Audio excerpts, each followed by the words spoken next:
मैं जानता हूँ मेरे विपक्ष के साथी मुझे यहाँ देख के, मनीष सिसोदिया को देख के दुखी तो हो रहे होंगे। मैं हमेशा कहता हूँ मोदी जी बहुत ताकतवर है, बहुत ताकतवर है और अथाह पैसा है उनके पास, अथाह रिसोर्सेज हैं, पर मोदी भगवान नहीं है। तो दिल्ली की जनता के मन में दो चीजें हैं, दो बातें हैं। एक, केजरीवाल कट्टर ईमानदार है, केजरीवाल कुछ भी हो सकता है, बेईमान नहीं हो सकता। और दूसरा, केजरीवाल काम करता है, जनता के लिए काम करता है। मैं आज चैलेंज करता हूं 5 सबसे बड़े नेताओं को जेल में डालने के बाद भी आज हमारी पार्टी मजबूती के साथ खड़ी है। मैं चैलेंज करता हूं तुम्हारी पार्टी के 2 लोगों को जेल में डाल दो, तुम्हारी पार्टी ना टूट जाए। सत्ता छोड़नी अध्यक्ष महोदय बहुत मुश्किल है, सत्ता का लालच छोड़ना बहुत मुश्किल है।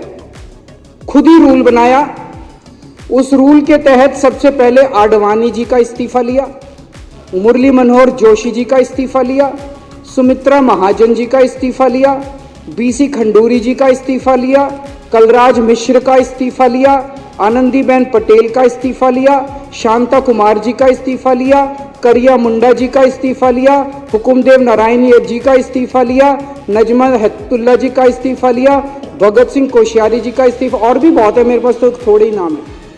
उन सब का इस्तीफा लेने के बाद जब अपना नंबर आया तो कहते हैं ये कानून मेरे पे लागू नहीं होगा।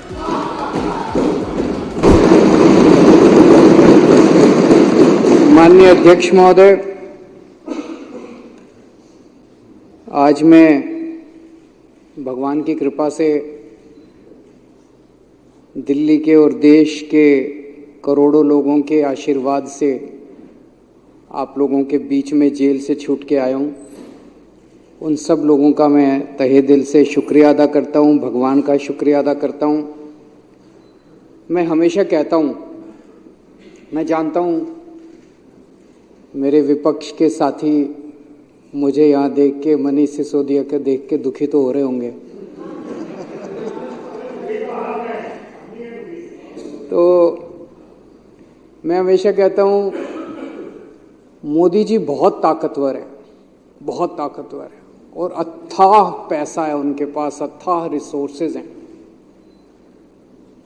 पर मोदी भगवान नहीं है।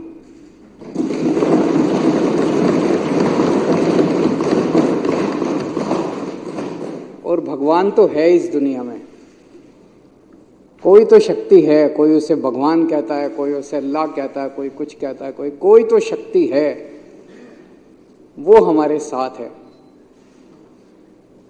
मैं माननीय सुप्रीम कोर्ट का शुक्रिया अदा करना चाहता हूं। आज हमारे देश के अंदर न्याय व्यवस्था तो है। अध्यक्ष महोदय, आज मैं मुख्यमंत्री जी के साथ सुबह एक रोड का इंस्पेक्शन करने गया था। दिल्ली यूनिवर्सिटी में सड़कें बहुत शानदार हुआ करती थी। मेरे पास जेल से छूटने के बाद कुछ लोग आए, उन्होंने बताया कि दिल्ली यूनिवर्सिटी की सड़कें खराब हो गई हैं। मैं आज रोड इंस्पेक्शन करने गया था और बहुत बुरा हाल था सड़कों का। तो मैंने मुख्यमंत्री जी को कहा कि इनको तुरंत ठीक करवाया जाए। उन्होंने आदेश दिए हैं और मैं उम्मीद करता हूं कि उस सड़क को जल्द ठीक करवाया जाएगा। हैं जी, आप तो मालिक हैं साहब, आप तो देश के मालिक हैं। मैं 3-4 दिन पहले भाजपा के बड़े नेता से मिला। मैंने उससे पूछा, मैंने कहा मुझे गिरफ्तार करके क्या मिला आपको, कुछ फायदा हुआ? बोले आपके पीछे से हमने पूरी दिल्ली सरकार डिरेल कर दी, हमने आपके पीछे से दिल्ली ठप कर दी। बड़ा खुश हो रहा था। मुझे बड़ा दुख हुआ सुन के, आक्रोश भी हुआ और स्तब्ध रह गया मैं। देश की राजधानी के 2 करोड़ लोगों की जिंदगी खराब करके उनको खुशी हो रही है। ऐसी कैसी पार्टी हो सकती है, ऐसे कैसे नेता हो सकते हैं जो दिल्ली ठप करके, दिल्ली के 2 करोड़ लोगों की जिंदगी खराब करके, परेशान करके, और वो खुश हो रहे हैं? क्या इतनी राजनीति इस स्तर पे गिर सकती है कि वोट लेने के लिए उनका मकसद क्या? उनका मकसद था कि हमारे को बदनाम करना, आम आदमी पार्टी की सरकार को बदनाम करना, ताकि उनको वोट मिल जाए। नॉर्मल वो देख चुके 3 चुनाव से लगातार, 3 क्या, ये तो 25-27 साल से, 97 से बाहर हैं, तो 23 और 4 27 साल से वनवास है। 27 साल से इनको दिल्ली की जनता वोट नहीं दे रही। अब ये दिल्ली की जनता को परेशान करके वोट लेना चाहते हैं। अरे आपके पास तो केंद्र सरकार है यार, केंद्र सरकार के पास अथाह पैसा है। केजरीवाल 500 मोहल्ला क्लिनिक बनाता है, आप 5000 मोहल्ला क्लिनिक बनाओ ना दिल्ली में, कौन मना कर रहा है? ये मनीष सिसोदिया ने 700 स्कूल बनाए, आप 7000 स्कूल बनाओ ना दिल्ली में, कोई हमको पूछेगा ही नहीं। आज 500 मोहल्ला क्लिनिक अगर मैंने बनाए, आप उन 500 मोहल्ला क्लिनिक की दवाइयां बंद करके केजरीवाल को बदनाम करके वोट लेना चाहते हो, ये गलत बात है।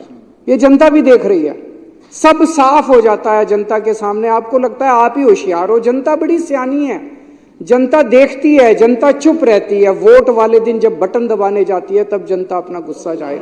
1 मिनट भाई साहब, मैंने बीच में नहीं बोला जब आप लोग बोल रहे थे, अब आप भी जरा सुन लीजिए, फिर उसके बाद आप बोल लेना।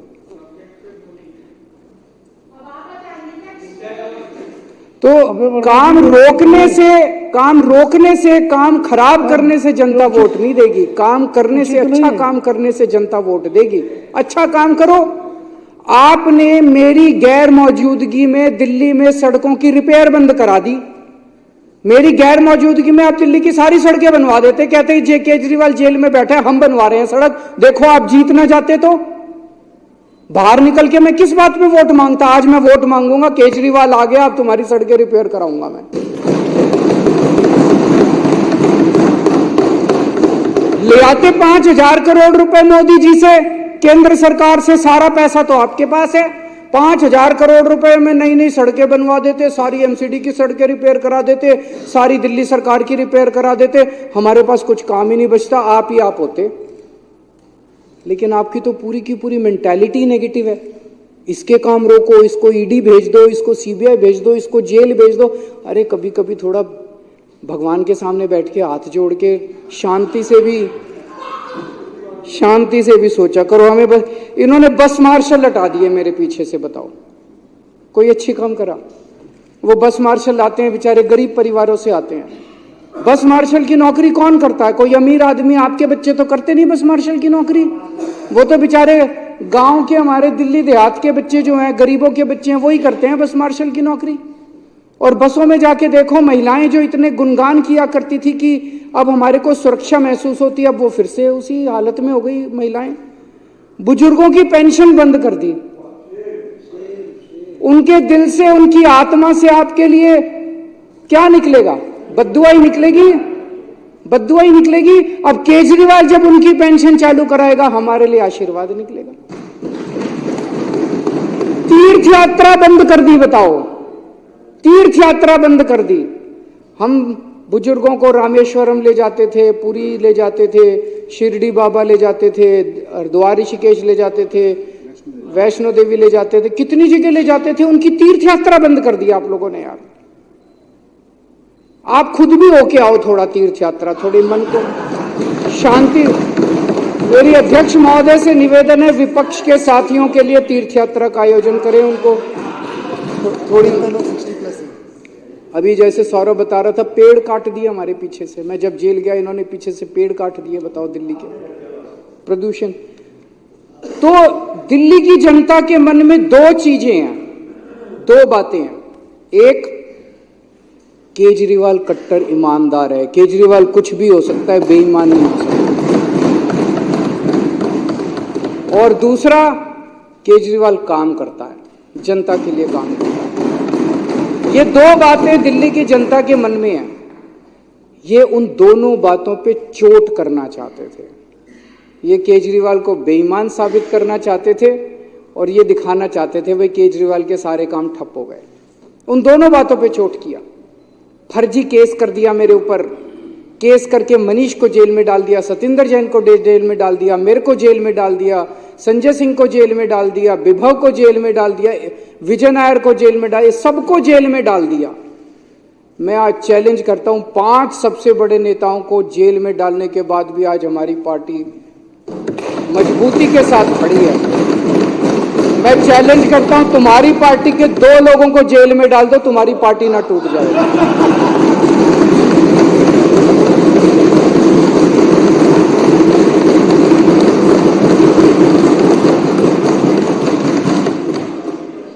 और इन्होंने ऐसा कानून लगाया मेरे ऊपर जिसमें बेल भी नहीं मिलती। ऐसा कानून, इतना सख्त कानून लगाया, बेल भी नहीं। उसके बावजूद माननीय सुप्रीम कोर्ट ने मुझे बेल दे दी, मनीष सिसोदिया जी को बेल दे दी और आज हम यहां बैठे हैं। जब मैं जेल से निकला मैंने इस्तीफा दे दिया, किसी ने मांगा नहीं था, मैंने खुद ब खुद इस्तीफा दे दिया और मैंने दिल्ली की जनता को बोला है अगर आपको लगता है केजरीवाल ईमानदार है तो मेरे को वोट देना, वरना वोट मत देना। मैं दिल्ली में घूम रहा हूं अध्यक्ष महोदय, एक बच्चा, एक आदमी, इनके कट्टर बीजेपी वाले, आरएसएस वाले भी ये नहीं कहते कि केजरीवाल बेईमान है, कोई नहीं कहता। तो इनके सारे हथकंडे फेल हो गए केजरीवाल को बेईमान साबित करने के लिए। दूसरा ये साबित करना चाहते थे केजरीवाल के काम ठप हो गए। मैं दिल्ली की जनता को कहना चाहता हूं आपका बेटा आ गया, आपका भाई आ गया। इन्होंने जितने काम ठप करे हैं सारे काम दोबारा शुरू कराऊंगा, एक एक काम शुरू कराऊंगा, जो करना पड़ेगा वो करूंगा, जैसे करना पड़ेगा करूंगा। दिल्ली की जनता को परेशान नहीं होने दूंगा, मैं काम ठप नहीं होने दूंगा। लोग कहते हैं जेल जाने से नुकसान हुआ, जरूर हुआ, मैं मानता हूं जेल जाने से बहुत नुकसान हुआ, पर केजरीवाल का नुकसान नहीं हुआ, मनीष सिसोदिया का नुकसान नहीं हुआ, दिल्ली के 2 करोड़ लोगों का नुकसान हुआ। आज जब घर से निकलते हैं अपनी गाड़ी लेके या कैसे भी, वो टूटी हुई सड़कों के ऊपर उनकी गाड़ी ऊपर नीचे होती है, प्रदूषण होता है उसकी वजह से। आज जगह जगह सीवर ओवरफ्लो कर रहे हैं, बस मार्शल हटा दिए इन लोगों ने।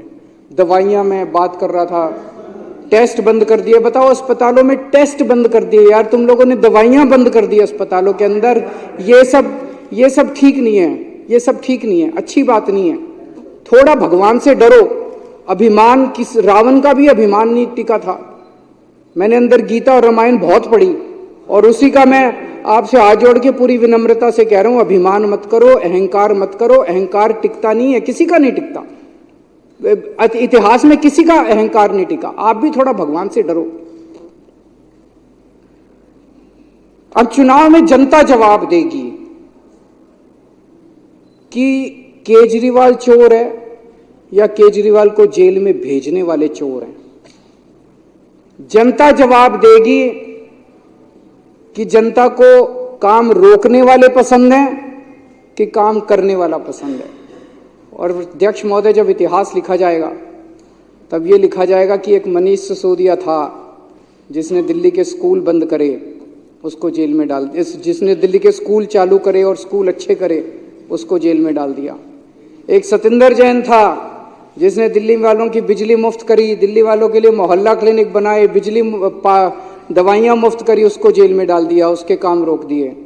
और एक बीजेपी थी जिन्होंने सारे काम रोक दिए। जब इतिहास लिखा जाएगा तो बीजेपी के भी कारनामे लिखे जाएंगे, मनीष सिसोदिया के भी, अरविंद केजरीवाल के भी और सतिंदर जी। अध्यक्ष जी, जेल से निकलने के बाद मैंने इस्तीफा दे दिया।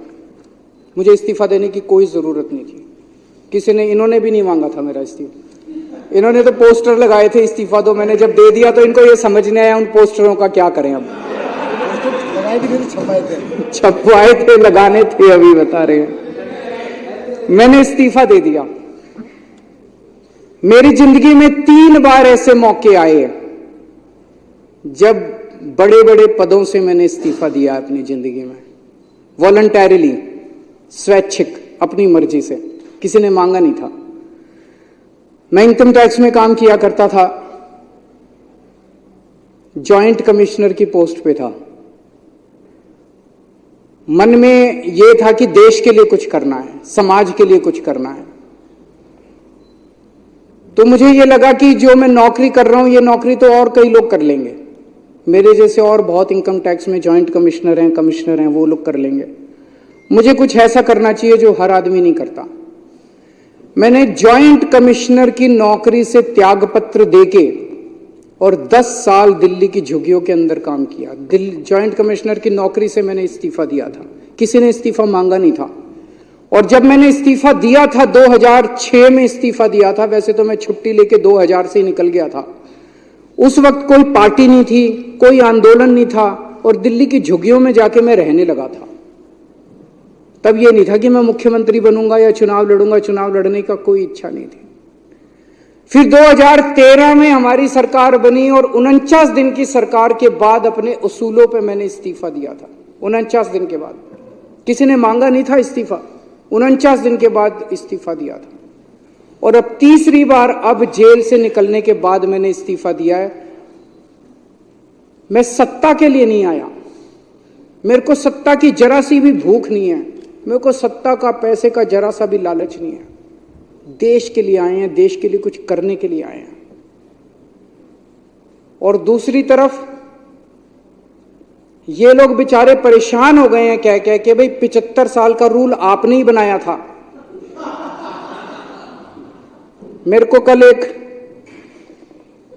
आरएसएस के बहुत सीनियर नेता मिले, उन्होंने बताया, बोले जी आरएसएस ने अल्टीमेटम दे दिया है कि भाई 75 साल का रूल तो लागू होगा।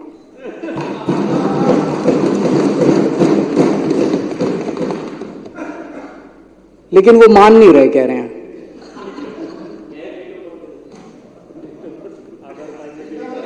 सत्ता छोड़नी बहुत मुश्किल है, सत्ता कुर्सी छोड़नी बहुत मुश्किल। एक मिनट, वो बोलने के लिए ललचा रहे हैं, मेरे बाद बोलने लो।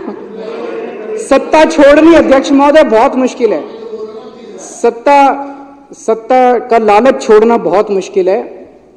खुद ही रूल बनाया, उस रूल के तहत सबसे पहले आडवाणी जी का इस्तीफा लिया, मुरली मनोहर जोशी जी का इस्तीफा लिया, सुमित्रा महाजन जी का इस्तीफा लिया, बीसी खंडूरी जी का इस्तीफा लिया, कलराज मिश्र का इस्तीफा लिया, आनंदीबेन पटेल का इस्तीफा लिया, शांता कुमार जी का इस्तीफा लिया, करिया मुंडा जी का इस्तीफा लिया, हुकुमदेव नारायण जी का इस्तीफा लिया, नजमा हेतुल्ला जी का इस्तीफा लिया, भगत सिंह कोश्यारी जी का इस्तीफा, और भी बहुत है, मेरे पास तो थोड़े ही नाम है।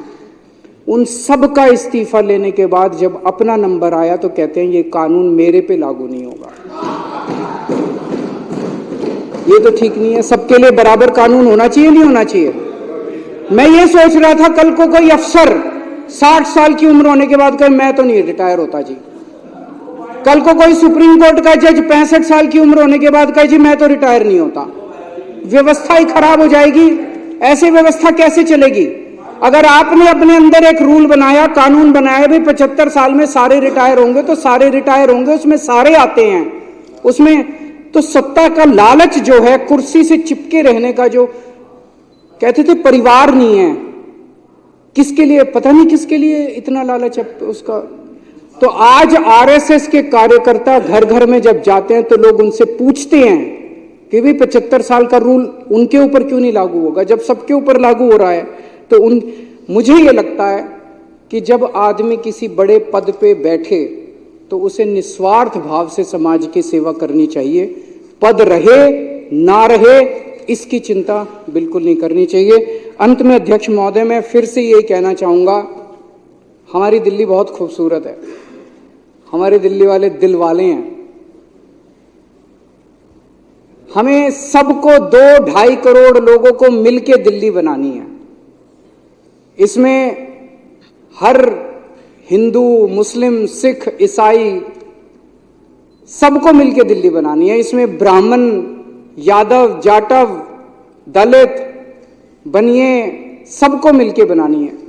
इसमें बीजेपी वाले, कांग्रेस वाले, आम आदमी पार्टी, हम सबको मिलके बनानी है। इसमें ये काम रोकना, काम बंद करना, ये अच्छी बात नहीं है।